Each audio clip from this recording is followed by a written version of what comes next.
Comença com una intuïció. Prepareu l'espai i els elements, curosament escollits, curosament disposats. No sé ben bé cap on vaig ni què ve, però sé que obro una porta. Un lloc on la vida i l'art es confonen i les idees no es pensen, es toquen. Creo, no perquè ho entenc, sinó perquè ho sento. Quan creo, alguna cosa s'obre. El fer obre un umbral i des d'allà, des del que no es veu, sorgeix una informació que em travessa. No és del tot meva, però em parla com si ho fos.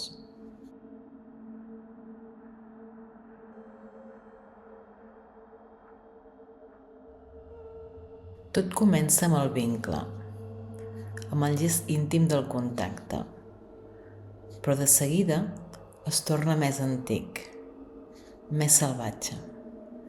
Fang a la pell, una pedra que colpeja, xurros formats amb les mans, sense motlles, sense normes. I en aquest fer m'hi reconec, com si parlés una llengua oblidada que el cos encara recorda. No és només crear una performance, és invocar una memòria, una manera ancestral d'estar al món, on la pell és sagrada, no un objecte, no un residu. Una frontera viva entre el dins i el fora, un lloc de respecte, d'agraïment. I aquí és on sento el dilema, perquè sí, la pell m'atrau, el seu tacte, la seva força, la seva veritat, la seva identitat, però també em qüestiona. Avui l'accés ens torna insensibles. Vivim en una sordesa emocional. No rebutjo la pell.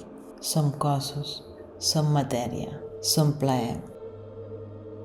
Tant de bo puguem tornar a un ús conscient, ètic, necessari, bell. Fer des de la gratitud, no és des de l'abús, des del respecte, no des de la gula. I tot i així, sento que no sóc jo qui busca la pell. És ell qui em segueix, amb una persistència callada, com qui sap que el retrobament és inevitable. Les meves arrels, Igualada, ciutat de pell i tèxtil per abraçar-nos als cossos. El meu pare, Lorca, una altra gran ciutat adobera. Vic, on el fang em va portar més pell. Els museus, les escoles, el barri del Rec, on tot va començar. Tot m'hi du i m'empeny. Estic impregnada de pell. I amb això em pregunto, per què em segueix la pell? Què em vol dir la pell?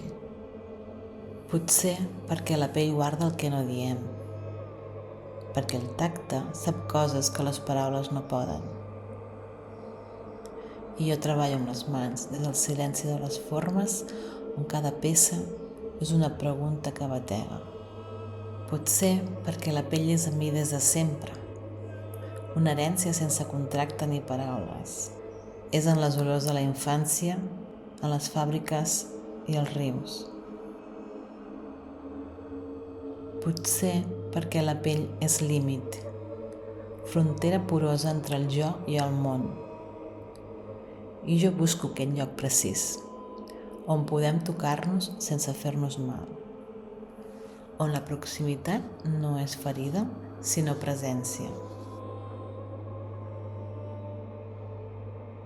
Potser perquè amb aquest gest dono espai i veu a les veus que hauríem de saber tornar a escoltar. Veure'ns, reconèixer-nos i celebrar-nos. I des d'aquí ens celebrem. O potser no hi ha resposta. Només una pregunta que camina amb mi, que em mira des del fang i que em diu: no cal que m'entenguis. Toca'm, escolta'm, fes-me un lloc. Potser, pell en pell, vols fer una crida a retrobar la profunditat del gest, a recuperar el tacte com a llenguatge viu, a tornar a mirar la pell, pròpia i aliena, amb respecte, amb una presència lenta, conscient, agraïda, perquè no és només matèria, és memòria, és límit, és trobada, és plaer, és cor que sent, és ànima que habita.